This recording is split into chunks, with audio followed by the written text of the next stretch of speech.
اس کتاب عظیم میں جو سورتیں ہر سورت عجائب و غرائب اور فوائد اور برکات پر مشتمل ہے.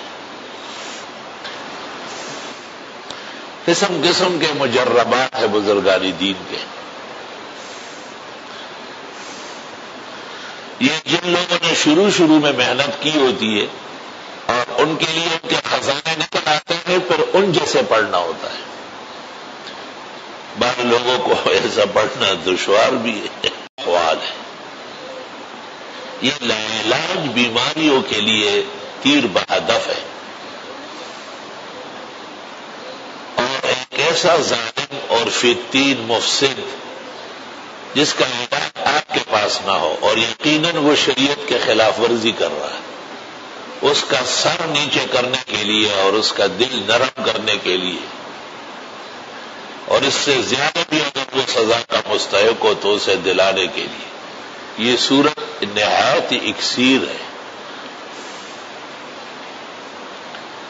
ماحولیات کو سازگار بنانے میں، گھر اور باہر کے احوال میں خوش رنگی پیدا کرنے کے لیے سورۃ تغابن تیر بہدف بالکل نسخہ کیمیا ہے. تریاق عظیم ہے. فإنه تریاق عظیم وتریاق مجرب لدفع البلیات وحل المشکلات وحصول استجاب الدعوات ونیل المراد. دعائیں قبول کرنا، مراد پانا، بلیات و آفات دفع کرنا. بزرگان دین سے اس طرح ہمیں یہ پہنچی ہے کہ وہ کہا کرتے تھے کہ ایک شخص پہلے اس کو 41 مرتبہ پڑھ لے. اس کی مرضی ہے، ایک مجلس میں 18 آیتیں ہیں، 1-2 گھنٹے میں تو ہو جاتی ہے. اور پھر ہمیشہ ایک دفعہ پڑھا کریں.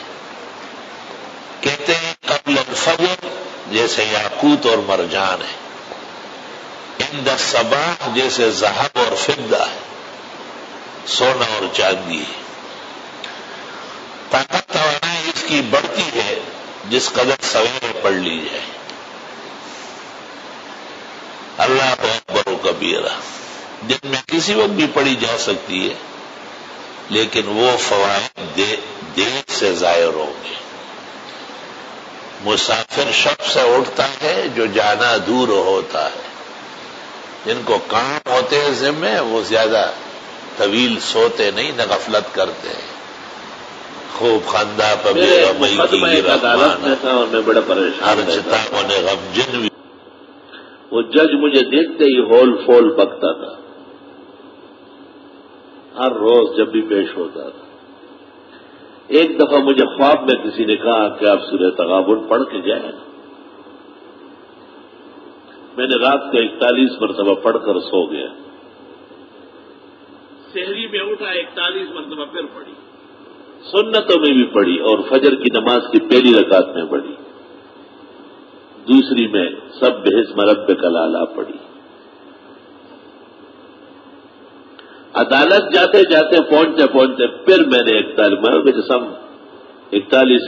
ہم 12 پہ جوڑ کر خدا کی قسم لا الہ الا اللہ محمد الرسول اللہ جیسے میں پیش ہوا مجھے ایسا دیکھا کہ مولانا آج آپ کے حق میں فیصلہ ہے اور آپ سے 2 سال کی معافی مانگنی.